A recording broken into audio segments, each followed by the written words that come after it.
What's up YouTube? I'm Andrew and this is 3DIY, the show where you watch me swear at computers, 3D printers, and my own two hands until I end up with something cool. If you haven't been living under a Goron for the past week, you'll know that the Legend of Zelda Breath of the Wild just dropped, and I've been a huge Zelda fan ever since playing Ocarina of Time as a kid. The suspense is really killing me. I want to get this game like Link wants to get with Princess Zelda. I haven't been able to buy myself a Switch yet, so I'm taking the hype into my own hands and making the rusted Master Sword from Breath of the Wild today with you on 3DIY.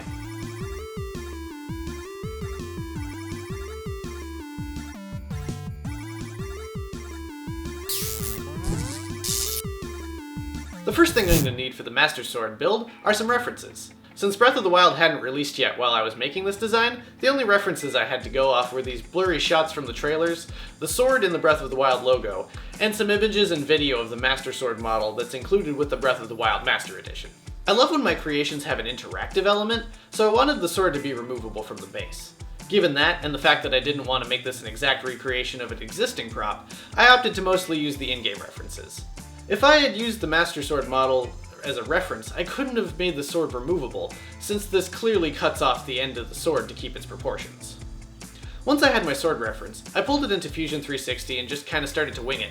I figured I would mostly be able to make the sword by tracing the various segments of the reference and extruding and beveling those tracings. This strategy was mostly right, but I had a lot of trouble making this wider portion of the sword blade look right with the bevels. I tried fucking around as much as I know how, but I couldn't for the life of me figure out how to make it look right. The worst part? I had no idea what to Google. I tried typing every fucking key phrase I could think of into the search, but the fact is, I still don't have the right language to describe what I wanted to do here, or how it differed from a normal bevel. Maybe I should learn some adjectives other than fucking. In the end, what I was easily able to find on YouTube was this speed model video of someone else making the Master Sword in Fusion 360. I'll put the link in the description. It sped through the portion that I needed way too fucking fast, but I was able to slow it down frame by frame to figure it out. The trick was to make the blade in chunks, then bevel those chunks individually. Using this method and a large amount of trial and error, I was able to fumble my way through the blade until, oh fuck yeah, that looks almost exactly like how I wanted it. Next, I traced the Triforce engraving on the face of the sword. I extruded and thickened it, curved a few choice edges, and used the model to cut the engraving into the faces of the sword. For the hilt, I traced out all of the individual shapes and used a combination of extrusion and beveling to turn the flat shapes into the three-dimensional segments that I needed. These wings are where things got a little fucking wonky. On my first try modeling this wing-shaped crossguard, I made the mistake of having these interior lines in the middle converge on the exact same point on the y-axis, and because of that, when I tried to print the hilt, even though the model looked like it joined up with itself, the slicer program would treat it as though there was empty space between these segments. This was pretty fucking frustrating since I had no idea why these gaps were appearing, and the issue was once again mysteriously fucking impossible to Google. Eventually, after trying every fucking slicer program compatible with my printer, I conceded that the problem had to be with my model, and I took another stab at it. It was at this point that I realized this whole point singularity issue, and made my second model thicker to separate those edges. This totally fixed the problem, and I could move on with no worries. Once I had finished all the basic shapes on the hilt, including a couple of revolved round pieces for the guard and pommel, I had to figure out how to make the wrapped handle. This basically amounted to about 40 minutes of trial and error with the coil tool. The combination of me barely understanding the coil tool and not really knowing how the wrap was made led me to try a lot of shit before I eventually figured out that I needed to wrap 4 strands in order to make the pattern I was seeing. After that revelation, I was able to make a wrap that I thought matched the reference pretty damn well. Okay, wow, yeah, that looks like the Master Sword, alright. But this project is the rusted Master Sword, so I gotta beat the hell out of this thing to simulate the damage it's taken from hundreds of years of being the Blade of Evil's bane. The rust is going to be painted on, but all these scratches and nicks are going to be baked right into the model. Let me just save myself a copy of this while it's still pristine in case I want this model again for an undamaged Master Sword, and then we'll beat this thing the hell up.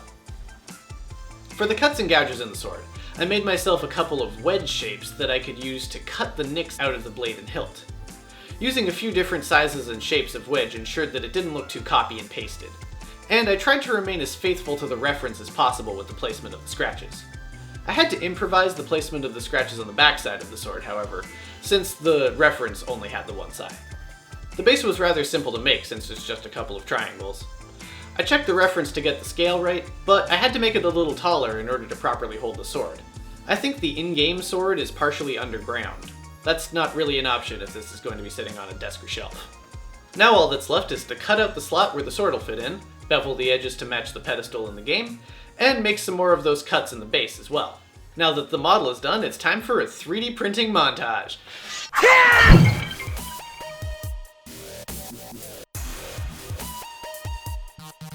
I experimented with a few different ways to print out the sword. My first inclination was to print the hilt and blade separately, but this method needed supports, and the overhangs on the hilt and blade bevels made this less than ideal. In the end, I cut the blade right down the center. This left a seam around the edges of the sword, but it's a small price to pay for the much easier and more reliable print. Because I was having some trouble with this filament and bed adhesion, I ended up printing with a raft to help the sword stick. These things are kind of a toss-up whether they're going to be surprisingly easy or super f***ing hard to remove. In this case I had to get an X-Acto knife involved, which I promptly sliced my finger open with. At this point, I decided to give up on the demonstration and just use the model I had previously prepared off camera. Sorry for ruining the movie magic for you, but my f***ing finger is bleeding now and I can't be bothered to continue trying to remove this shit for no reason. Sue me. Now that I've got both my sword halves, I'm going to use some super glue and these teeny tiny clamps to fix them together. Ever since the incident with Mjolnir, It's on my hand. Julie, how do you get super glue off of your hand? I've occasionally been more careful with super glue and worn latex gloves to avoid getting any more of that diabolical shit on my bare skin. This happened to be one of those occasions. Once the glue was cured and my finger had mostly healed over, I set out to painting. First I coated both the sword and the base in a black acrylic paint. This works as kind of a lazy man's primer, making it easier for subsequent layers of paint to stick to the model. For the blade, I used this silvery metallic paint, and I painted the hilt in a nice medium blue, going over the details in yellow and green once that was dry. The rust was built up in a few different layers. First I laid down a purpley red color as a base. Then I built that up some more with a reddish brown, and finally went over it lightly with a slightly yellow black. These layers of different colors are what really sell the effect and make the rust look real and dimensional. The base was surprisingly easy. To achieve a natural rocky look, I used this wide round brush and light amounts of paint, and a rough dabbing motion. The trick with this technique is to build up the colors from darkest to lightest, trying to find a good balance between deliberately placing the paint and being a bit random to make it look organic. I used the same technique with a few shades of green for the moss growing on the rock. The finishing detail is these cracks in the stone. I used the thinnest brush I had to paint a few little cracks in an almost black brown. I tried to deliberately place the cracks in places that complemented the model, like near the cuts, and over a small defect on the back face. Then, I took the light brown, almost yellow paint, and lined one side of the cracks where the light would be hitting it to make the cracks look three-dimensional as f***. Once the paint is all dry, I'll spray everything with a protective top coat so the paint doesn't chip, and my Breath of the Wild Master Sword will be ready to slay some Ganon.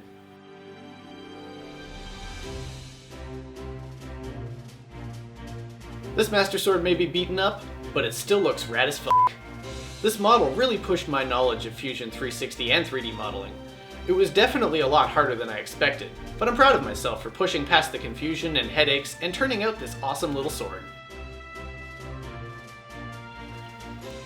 Like my other 3DIY creations, I'm selling these little Master Swords over on my Etsy shop if you want to buy one for yourself and help support the show, so I can keep making these fun builds for you guys. Head over to our Etsy shop and use the coupon code YouTube10 for 10% off of your purchase. The link is in the description. Hey you! Don't forget to comment down below if you have ideas for future episodes, ways I could have done this build better, or even just to chat. I love hearing from you guys. Thanks for watching this episode of 3DIY. Don't forget to click that like button if you liked it. Click or tap on the subscribe button so you never miss an episode. If you want to support the show and download the models I make here to print for yourself, head over to our Patreon.